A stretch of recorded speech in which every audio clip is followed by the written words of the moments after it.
Hello and welcome to the Doctors Who podcast. Tonight we're starting our coverage of The Well of Ascension by Brandon Sanderson.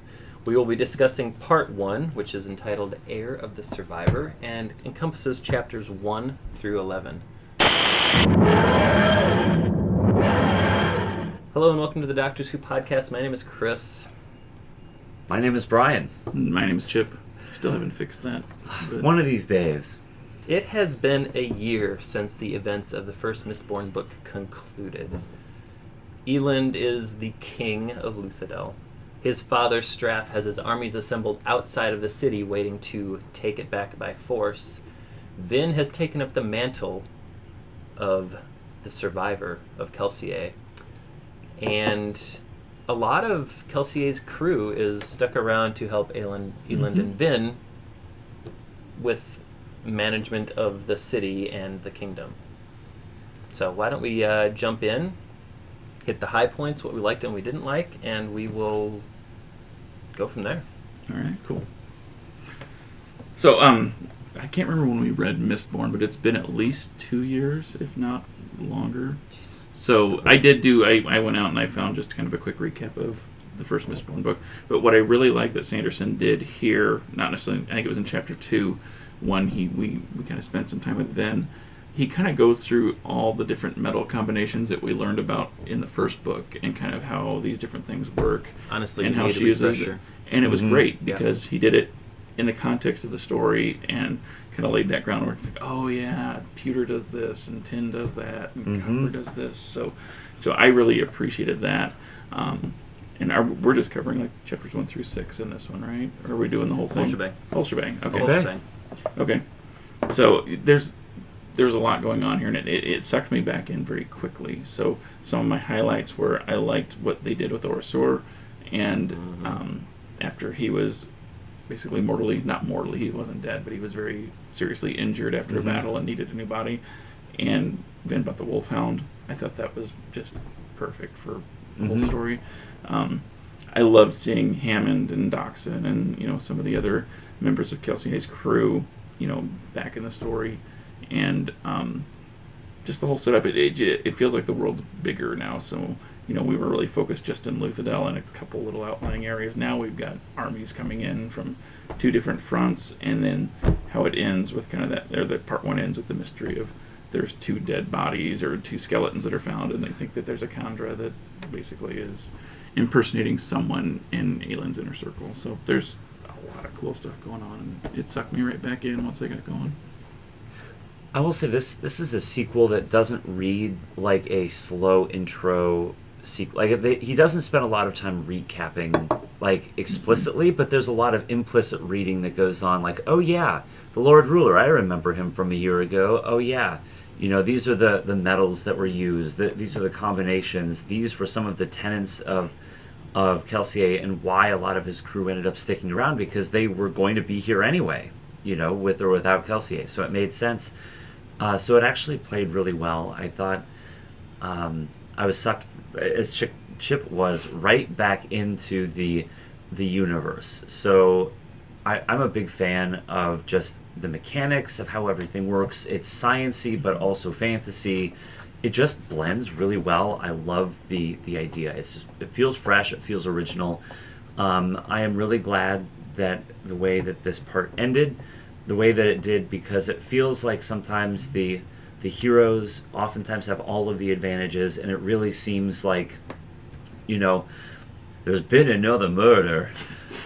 And so there's been like, this extra air of mystery that's about, what really is going on, because we don't know what Straff is up to. His army hasn't arrived yet. It's supposed to be like, there are all these things that are both political but also character driven, and I thought the dialogue felt natural. It felt like it was a good outing for part 1 of book 2. Yeah. Okay, so again, just to echo both of you, it pulls you right back in. I made the comment that I probably should go back and read the Cliff Notes before I jumped in. I didn't actually do that, and I don't think I needed to. Sanderson did a really good job of coming in, reminding you of what you already knew, and then jumping right off with what was going on. So I like the political elements of the first part of this. Elend is coming in and he's trying to run this kingdom. His father has a huge army outside the gates, and he's coming basically to take the city because, well, he doesn't put much stock in his son, right? Mm-hmm. And we tried to have him killed in the first book. I know, Right. Yeah. And Vin has been trying to just protect Elend from these assassins that are being sent from the other noble houses, including his father's house. And so she's been patrolling the streets every night. And it's interesting that they still bring up that the Lord Ruler had to have an atium reserve somewhere. Mm-hmm. It's been a year, they still haven't found it, and Vin actually uses the last of it when the assassin squad she runs into has a full Mistborn in there. It's fun. I like the political piece of this. Mm-hmm. The putting the Kandra into a dog's body, love that. That was awesome. It's a little creepy when he peeled his flesh away to hide the vials. his shoulder. And when they Oh, describe God. how he becomes the other body and he's going to basically eat this thing and understand how it all connects together, and then he can reshape himself. Well, apparently. and Vin still doesn't really trust him because he ate Kelsier to finalize the plot from the last book. Yeah. Right? So but I she thought he still had it has in his that going contract on. that he can't kill, so somebody else has to bring Humans, the body to yes. him. Yep. Yeah. So this is- Well, and I think that's for all things, including his regeneration. I think that's in his contract he can't kill humans. right. Right. Yeah. So, yeah, and, Sazed kind of on the outskirts, trying to come to all these people and, help them. Mm-hmm. And it's interesting to me at one point, some of the Ska asked him when the Lord Ruler was coming back. They yearn for that oppression and that order that was imposed because they knew exactly what was going to happen. They knew exactly what life was like, and now there's all this uncertainty, and they don't really That was probably know. all they knew for most of their lives. Was that control and But sorry, No, go we're ahead. stepping on your No, time. no, but I also like the dichotomy of the city Ska who were able to find the free time to go to an assembly meeting. So you were seeing both sides of it, where those who were well off, or the Ska who were able to find their way to the city, were probably living a better life than those in the country. I hadn't even thought of that. That's good. So it was Yeah. it's kind of regionalized in how they portray these, which actually makes a lot of sense if you read Hunger Games or if you read U.S. the further history. out, You just end up being more isolated and more unknown. So Yeah. I thought it was a really good depiction of people across the entire world that he built and how they all face this reality differently. When we get over to some of Sazed's scenes, he has this thought that I thought was kind of interesting. It stood out to me. He says, however, he felt that he felt that he was missing something. The Lord Ruler was dead, but the story did not seem finished. Was there something he had overlooked? Something larger even than the Lord Ruler? Something so large, so big that it was effectively invisible? Or do I just want there to be something else, he wondered. So he's almost Sanderson's almost setting us up to say, this feels like a clue or a hint as to what's coming to me. So when I read Sazed, and I don't know why I do this, but I picture Saru from Discovery, or I think of him as similar to Saru. Yeah. And I don't know if that's just me or if it's... Well, I can see that. Yeah. I read him like Strax from Doctor Who that a little bit. Interesting. I don't know why. He has no resemblance to a potato, but None at all. You're right, yeah. I don't know. I don't know why I thought that, but I just do every time I read him. It just that's the voice I hear. Is Saru. I think the dialogue and the mannerisms do seem to fit what Doug Jones did with that I character. could see that. very proper, very I can see that. Yeah. eloquent, and just Now, what was your reaction, both of you, from when he saw Marsh?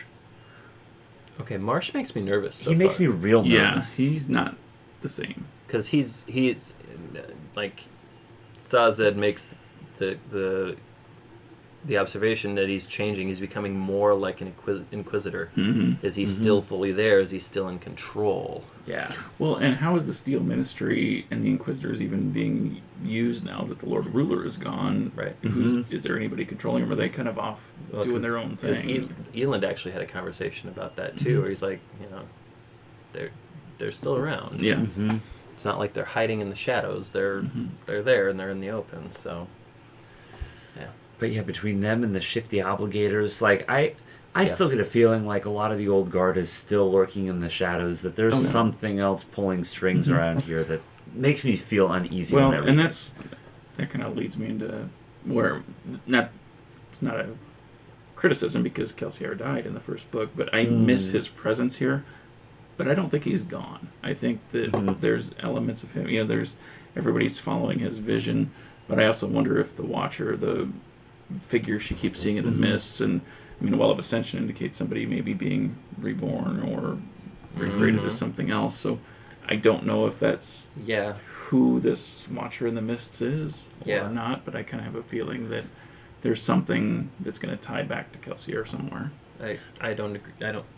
I don't disagree. You don't agree? I don't agree with you, Chip. Whoa. It's a good thing he's in between. We should have more man. disagreements because I think people like conflict. I think so too. I think so too, yeah. I mean, I disagree. I think your hair sucks. You know, I told that to Michelle earlier. I Your was hat like, I looked need to better have a backwards. cut. Wow. This meat is terrible. No, it's delicious. But. I thought a lot of this was good. It did make me wonder halfway through the Well of Ascension. That could mean either Kelsier. I wondered because I don't think there was a body found. Was there? They thought he went to his death. Orsor ate it. The Kandra ate him. Oh, that's right. That's right. Well, except the bones. So there was no body. But there were bones. Okay, but okay. So go with me here. Vin halfway through was talking about reminiscing how when she beat the Lord Ruler, defeated him and killed him, that she used the powers of the mists themselves. Oh yeah, I forgot about that. She saw this figure in the mist that was not the Watcher, but there was something else in the mists. By the way, the mists are in the day now, which freaked the heck out of me. That sounds like a big nope. Mm-hmm. But like these mists almost seem like they are driven by something. And I don't know if like the Well of Ascension means either the return of Kelsier or if that means the return of the Lord Ruler or something to that effect. Like it feels like something big is coming in the mists. This feels like a great time to conclude part 1 of our conversation and go to part 2. We will pick up exactly where we left off. And all of y'all will have to hit the like button, subscribe, and hit that bell notification so that when part 2 posts, you will be notified. You'll hear what the finish of Brian's thought. Yes, we did kind of cut Brian off right in the middle. But I can remember what I say in a week from now, I don't know. But, people like a cliffhanger. Good point. And conflict. Okay. Please join us next week as we post the next episode. And as always, Alon!